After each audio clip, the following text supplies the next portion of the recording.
দেখো বন্ধুরা, দেখতে পাচ্ছ এখন কটা বাজে? এখন বাজে সকাল 7:13। আর আমরা ভিডিওটা এখান থেকেই স্টার্ট করছি, কিন্তু আমাদের ভোরটা আরও অনেক আগে হয়েছে। কারণ এই দেখো কত কিছু হয়ে গেছে এর মধ্যে। এখানে দেখছো যে একটা তরকারি হয়ে গেছে, মানে সকালের জলখাবারের তরকারি। তাতাই স্কুল বেরোবে, তার জন্য টিফিন করা হচ্ছে। আর এখানে এই দেখো ওরা যে যাবে অফিস, তার জন্য গোছানো মোটামুটি হয়ে গেছে, ভাত বসে গেছে। তার মানে ভাবছো কত তাড়াতাড়ি আমরা উঠে সব কিছু করেছি। এই দেখো তাতাই বেরিয়েও যাচ্ছে, ওই যে ওর বাবা বেরোলো তাতাইকে দেওয়ার জন্য। যাই হোক বন্ধুরা, আমাদের রূপায়ণ নমেশ ব্লগে তোমাদের অনেক অনেক স্বাগত আর অনেক ভালোবাসা। তাহলে আমাদের সাথে থাকো, পুরো সারাটা দিন আজকে আমরা কিভাবে কাটাবো, কি করব, সব কিছুই তোমাদের সাথে শেয়ার করব। এই দেখো বন্ধুরা, দিদিভাই হচ্ছে এবার ওদের টিফিনটা মানে ভাতটা ঠান্ডা করে নিয়েছে, নিয়ে এবার হচ্ছে টিফিন বক্সে ভরে দিচ্ছে। ভাত নিয়ে যাবে, দুজনেই ভাত নিয়ে যাবে, দাদাভাইও নিয়ে যাবে, ছোটকাও নিয়ে যাবে। আর তোমরা ভাববে যে এরা তো রবিবার করে বলে 10টা 10:30 ঘুম থেকে ওঠে। সত্যি সানডেতে আমরা একটুখানি দেরি করে ঘুম থেকে উঠি, সব কাজেই লেট হয়, কিন্তু এমনি দিনগুলো মানে সোম থেকে শনি অবধি আমরা তাড়াতাড়িই উঠি। মায়ের সাথে তো তোমার মানে অনেক তাড়াতাড়িই উঠে পড়ি সব কাজকর্ম সেরে। কেননা আমাদের যে হাজবেন্ড, এদের একটা প্যানিক আছে। কেমন প্যানিক? মানে যেই শুনবে যে তোমাদের কাজে একটু কম, মানে একটু দেরি হয়েছে বা কিছু জিনিস বাকি রয়েছে, বা হয়তো তাড়াতাড়ি স্নান ফান সেরে ফেলেছে, বলবে যে আমাদের খুব দেরি হয়ে গেছে, আমাদের অফিসে এক্ষুনি বেরোতে হবে, টিফিন ফিফিন কিচ্ছু নেবো না, এরকম করে। তখন আমাদের মাথা খারাপ হয়ে যায়, তাড়াতাড়ি তাড়াতাড়ি তাড়াতাড়ি করতে থাকি। ওই এদের এই প্যানিকটার জন্য আমরা সব কাজ আগে থাকতে গুছিয়ে রাখি। এই দেখো মা বসে আছে, মা হচ্ছে চা খাওয়ার জন্য কিন্তু বসে আছে, কিন্তু মাও তারা দিতে পারছে না, কারণ জানে এরা এরকম করে। তাই বলছে বাবা তোরা আগে সব গুছিয়ে নে, তারপর চা বসা। তো ওইদিকে টিফিন গোছানো হয়ে গেছে, এবার হচ্ছে চাটা বসিয়েছে। আর আজকের কিন্তু চাটা দিদিভাই বসিয়েছে, কারণ আমি হচ্ছে তোমার ওইদিকে ছিলাম, তাই জন্য দিদিভাই চা বসিয়ে দিয়েছে। এবার হচ্ছে চা করে খাওয়া দাওয়া করে আজকে আমাদের আবার বেরোনো আছে একটুকুনি, সেটাও তোমাদেরকে দেখাবো কী কারণে বেরোবো।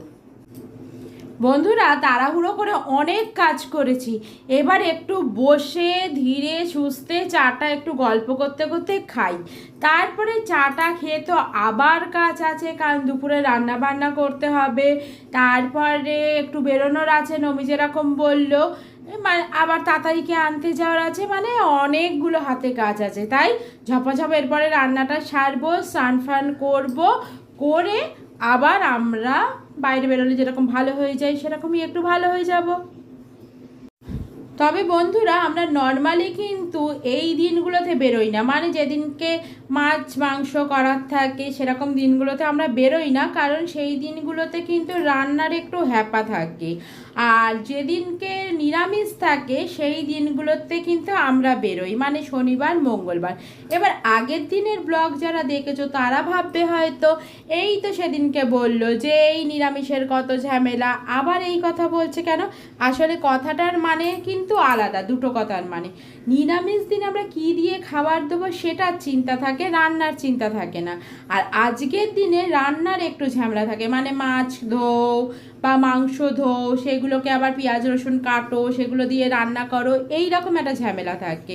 আর নিরামিষ দিনে কি হয়, আমরা নিরামিষ দিনের আগের দিন কি করি, সবজিপাতি সমস্ত কিছু জোগাড় করে কেটে কুটে রেখে দিই, আর পরের দিন ঝপঝপ করে পুরো দুপুরের রান্নাটাও করে নিই। তাহলে কি হয়, ওই দিনগুলোতে আমাদের বেরোতে সুবিধে হয়। আর আমরা সবসময় টার্গেট রাখি যদি কোনো কাজ থাকে তাহলে ওই দিনগুলোতেই আমরা করে নেব। তার জন্যেই তার জন্য এই কাজগুলো এরকম নিরামিষ দিনেই রেখে দিই। তাই তোমরা যদি আমাদের কথার ভুল বলে মানে বের করে থাকো, তাহলে কিন্তু প্লিজ করো না। আমরা এই আজকে কথাটা কিন্তু পুরোপুরি তোমাদের সাথে ক্লিয়ার করে দিলাম। আর বন্ধুরা, আজকের ভিডিওটার লাস্টে আমরা দেখাবার চেষ্টা করব যে নিরামিষের আগের দিন আমরা কিভাবে জোগাড় করে রেখে দিই, মানে কত রাত অবধি আমরা মোটামুটি কেটে কুটে জোগাড় করে রেখে দিই, সেটা কিন্তু আজকে চেষ্টা করব তোমাদের দেখাবার জন্য, কারণ কালকেই নিরামিষ ডে আছে। নিরামিষের কথা তো দিদিভাই বললো, এবার আমিষের দিনের কথাও আমি একটু বলি। দিদিভাই বললো যে পেঁয়াজ রসুন কাটতে, শুধু পেঁয়াজ রসুন কাটতে না, দিদিভাই এটা আসলে বলতেই ভুলে গেছে যে বাজারটাও তো আমি আর দিদিভাই যাই, বাজার থেকে জিনিসটা নিয়ে আসবো, তাকে ধোবো, তারপর তো তার কি হবে সেটা ভাববো, ওই কারণে একটু দেরি হয়। তাই জন্য নিরামিষ দিনে যদি কোথাও বেরোনোর থাকে খুব সুবিধা হয়, কারণ আগের দিন আমরা যেহেতু বললাম সব কিছু জোগাড় করে রাখি তাই। আর এখনও আমরা কিছু জিনিস জোগাড় করে রাখি, যেমন হচ্ছে আদাটা, তোমরা হয়তো ভিডিওর আগে হয়তো একটু দেখতে পাবে, আদাটা অনেকটা আমরা করে রেখে দিই, রসুনটা আমরা একটা বাটিতে পুরো স্টোর করে রাখি, যাতে না সারা সপ্তাহ যাতে কোনো অসুবিধা না হয়। তা আজকে অবশ্য আমাদের হচ্ছে মাছই হচ্ছে, এটা কিন্তু কাতলা মাছ, আর এই মাছটাও কিন্তু আমরা খুব ভালো লাভ করেছি। কীভাবে লাভ করেছি সেটা একটু বলি। মানে রুই মাছও মানে বিক্রি হচ্ছিল তোমার হচ্ছে 200, আর এইদিকে তোমার কাতলা মাছ পেয়ে গেছি 200 টাকায়। এইটাই হচ্ছে লাভ। কেন? মানে হচ্ছে উনি আমাদেরকে চেনে, ওনার কাছ থেকে মোটামুটি মাছ নেওয়া হয়, তো অনেকটাই বেলা হয়ে গেছিলো, তো উনি ওই কাতলা মাছও হচ্ছে বলছে যে আমি 200 টাকাতেই ছেড়ে দেবো। তা বলে কিন্তু মাছটা বাজে নয়, কেননা উনি খুব ভালো মাছ দেয়, সবাই জানে, মানে ওনার কাছ থেকে মোটামুটি এরকম বড় মাছ নিলে ওনার কাছ থেকেই নেওয়া হয়, তো মাছটা উনি কিন্তু দুর্দান্ত দিয়েছিলেন, কিন্তু টাকাটা একটু কমে হয়েছিল, তাই বেশ আমরা লাভ করেছি। আর বন্ধুরা, আমি আর দিদিভাই কচু শাক খেতে খুব ভালোবাসি, অবশ্য আমাদের শ্বশুরও খুব ভালোবাসে, তো সেই কারণে আমরা তো এর আগে তোমাদেরকে দেখিয়েছিলাম নিরামিষ কচু, তো আজকে তার জন্য দিদিভাই চিংড়ি মাছ দিয়ে হচ্ছে কচু রান্না করবে, তার জন্য আজকের কিন্তু খাবারটাও খুব সুন্দর হবে দুপুরবেলা। তবে বন্ধুরা, আমরা কচু খেতে সবাই কম বেশি ভালোবাসি, এটা ঠিকই, কিন্তু নমির মতো কিন্তু ভালোবাসি না।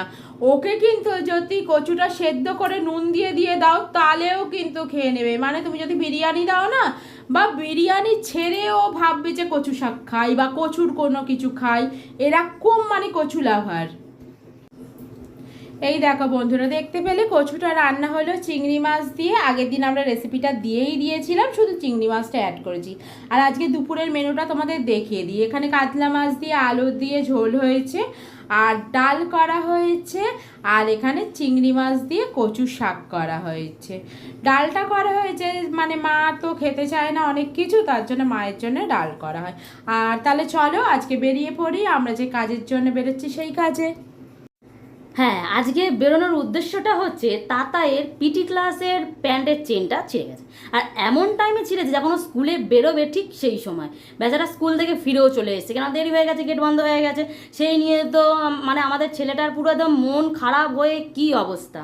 তাই জন্য আর তো পরের দিন তো আর ওরকম করা যাবে না, তাই জন্য আমি আর দিদিভাই বেরিয়ে পড়েছি, ওর চেনটা আজকে ঠিক করে নিয়েই তবে আসবো। কিন্তু আর একটা কী ব্যাপার জানো, আমরা যে দিকটা থাকি ওই দিকে দর্জিরা কেউই বলছে চেন না এখন ছাড়াতে পারবো না, চেন না এখন লাগিয়ে দিতে পারবো না, ওর জন্য আমরা আলাদা একটা মেশিনে আমাদের কাজ করতে বসতে হবে, অনেক কাজ ডিলে হয়ে যাবে। তবে কী করবো, তার জন্য বাবা একটা ঠিকানা দিল বিজি প্রেসের ওই দিকে, তা দিদিভাই আর আমি এই গরমে রোদে ওইখানেই ছুটেছি এখন তাতায়ের প্যান নিয়ে ঠিক করানোর জন্য। তারপর শোনো বন্ধুরা, গেলাম তো বাবার থেকে ঠিকানা নিয়ে চেন সারাতে, তারপরে গিয়ে পড়লাম এক ডাকাতের কাছে। মানে ডাকাত বলতে ভয় পেয়ে যেও না, দোকানদার ডাকাত, যে আমাদের গলাটা কেটে না আর টাকা নিয়ে নিচ্ছিল। মানে চেন একটা সারাবে, বলছে 100 টাকা লাগবে। 100 টাকা একটা চেন সারাতে? আরে প্যান্টটার দাম কত যে 100 টাকা লাগবে চেন সারাতে? আর দাঁড়াও, এই যে দেখাচ্ছি তোমাদের। তবে খুব একটা রাগ হয়নি জানো তো, যখন আমরা বললাম যে না করব না, তা উনি বলে দিলেন ওই দিকটা গিয়ে দেখতে পারো, ওখানে না কমে নিতে পারে। মানে আমি এরকম লোকও অবশ্য দেখিনি কোনো দিন, নিজে করবে না বলেও দিচ্ছে ঠিকানা। যাই হোক, খুঁজে খুঁজে গেলাম আর একজন দাদার কাছে, তার কথাই তো আমি আবার অবাক হয়ে গেলাম। সেই দাদা বললো 40 টাকা। আমি ভাবছি 40 টাকা, একটা এই বললো উনি 100 টাকা, ইনি 40 টাকা, ইনি কি ভালো করে সারাবে? মানে আমরা মেয়েরা জানো তো, বেশি পেলেও একদম ভাবি যে এত বেশি কেন, আবার কম হলেও ভাবি এত কম কেন, মানে ভাবনাটা সবসময় থাকে। যাই হোক, ওই দাদা আমাদের দেখালো চেনটা, মনে হলো না না ঠিকই তো দিচ্ছে, হয়তো দামটা কম, ওই জন্যই মনে হলো যে আগের জন হয় ডাকাত ছিল, যে এতটা টাকা আমাদের থেকে এমনি এমনি নিয়ে নিচ্ছিল। না যদি জানতাম তাহলে ওইখান থেকেই করিয়ে নিতাম আমরা। যাই হোক, চেন ফেন ছাড়ানো হয়ে গেছে, এবার দেখো আমরা দুজন আবার বাড়ি ফিরছি। আর দেখছো আমরা কীরকম গরমে ঘেমে কালো হয়ে গেছি। এই যে চেন ছাড়ানো হয়ে গেছে। যত ট্যান ছিল মনে হয় আমার আর দিদি ভাইয়ের মুখেই লেগে গেছে, সূর্যি মামা আমাদের মুখে এসেই বসে গেছে। তো যাই হোক, অবশেষে তো আমরা ঘরে ফিরছি, কিন্তু মাথাটা আবার খারাপ হয়ে গেছে, কারণ ঘরে তো ফিরেছি আবার ভোলাদার দোকানে যেতে হয়েছে, যেটা হচ্ছে ভীষণই বিরক্তিকর জিনিস। তাই ভিডিওটা তো আর তোমাদেরকে দেখাতে পারলাম না যে আমরা আবার গেছিলাম, কিন্তু যেতে হয়েছে বন্ধুরা, এই রোদের মধ্যে আবার ভোলাদার দোকানে গিয়ে যেতে হয়েছে জিনিসপত্র আনতে। যাই হোক, যা যা যা করেছি তোমাদেরকে তো দেখিয়ে দিলাম। আজকে সারা দিনের কাজকর্ম, আবার তোমাদের সঙ্গে দেখা হবে হচ্ছে একটু বিকেলের দিকে। তোমরা আবার ভাবছো না তো ভোলাদাটা আবার কে, তোমরা এর মধ্যে ভুলে গেলে? আরে আমাদের যে মুদির জিনিস নিয়ে আসি যার কাছ থেকে, ওনার নাম ভোলাদা।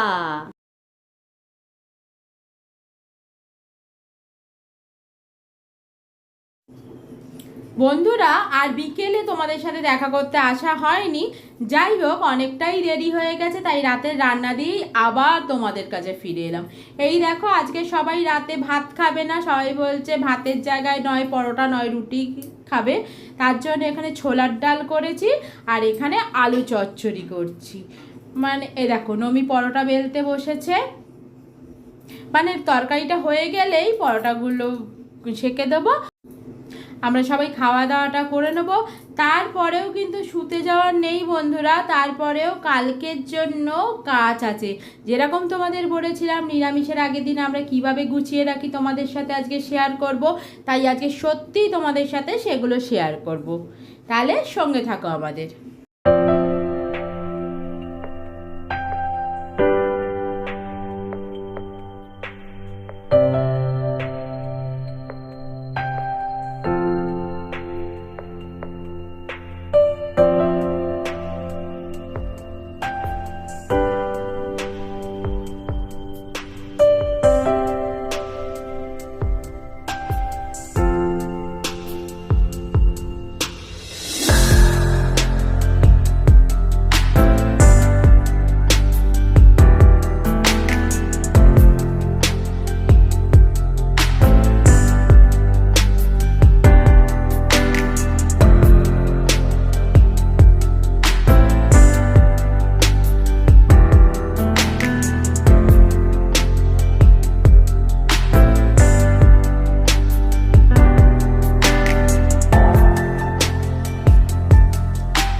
এই দেখো বন্ধুরা, রান্না বান্না হয়ে গেছে, এবার আমরা খাওয়া দাওয়াটা সেরে নিই, তারপরে তোমাদের আমাদের কাজগুলোকে দেখাচ্ছি। এখানে পরোটা, আলু চচ্চড়ি, ছোলার ডাল। তোমাদের কি কারোর খেতে ইচ্ছা করছে? তাহলে কিন্তু কমেন্টে আমাদের জানাও, আর আমাদের বাড়িও আসতে পারো কিন্তু। আর চলো, খাওয়া দাওয়া হয়ে গেছে, এবার তোমাদেরকে দেখাই। দেখো কত কিছু কাটাকুটি করে রেখেছি। দেখো বন্ধুরা, কিরকম রাত হয়ে গেছে, পুরো অন্ধকার হয়ে রয়েছে বাইরেটা। আর এই সময় আমাদের সব কাটাকুটি কমপ্লিট হয়ে গেছে, কিন্তু কটা বাজে, রাত এখন কটা বাজে যখন আমরা এই সব কাজগুলো করছি, তো সে টাইমটাও তোমাদেরকে দেখাচ্ছি। দাঁড়ো, এটা দেখো ঝিঙে কাটা, এই দেখো 11:42 রাত, তখন হচ্ছে 11:42 যখন আমাদের এইসব জোগাড়জাটি চলছে। এখনো কিন্তু কাজ শেষ হয়নি, মানে তোমরা ভেবো না 11:42 মানে আমাদের কাজ শেষ হয়ে গেছে আমরা চলে যাব ঘরে। এখনো কিন্তু প্রচুর কাজ বাকি। দেখেছো, ডাল, ঝিঙে, আলু পটল, আর অনেক কিছু, আলু ভাজা কাটা হয়েছে। এদিকে এদিকে দিদিভাই চালটাও বের করে রেখে দিয়েছে, যাতে রাতে এই সকালবেলা যাতে কোনো অসুবিধা না হয় সব কিছু বসাতে। দেখেছো একদম আমরা টিপ টপ করে সব গুছিয়ে রেখেছি, সকাল হলেই সব টপার টপ রান্না হবে, এরা টিফিন নেবে, আর আমাদের যদি কিছু কাজ থাকে আমরা তারপর বেরিয়ে যাবো, না থাকলেও বেরিয়ে যেতে পারি আমরা ঘুরতে। এইটাকে দেখো, বদমাইশটা এত রাত্রিরেও ওর বাইরে ঘোরা চাই, আমরা কাজ করছি ও বাইরে বদমাইশি করছে। আর একে যতবার বলবে যে এবার তুই চলে আয়, ঘরে চলে যা, শুতে যাব, ও কিছুতেই নড়বে না। ও জানে যতক্ষণ দিদিভাই গুড়গুড় গুড়গুড় করবে ও ততক্ষণ জানে আমার আজাদি, আমি সারাক্ষণ এবার ঘুরে বেড়াই। মা ঘরের মানে দিদিভাইকেও তো মা ভাবে, তো দিদিভাই ঘরে তোমার হচ্ছে যতক্ষণ না যাবে ও ভাববে যে আমি ততক্ষণ ঘুরে যাবো, ততক্ষণ ঘুরে যাবো।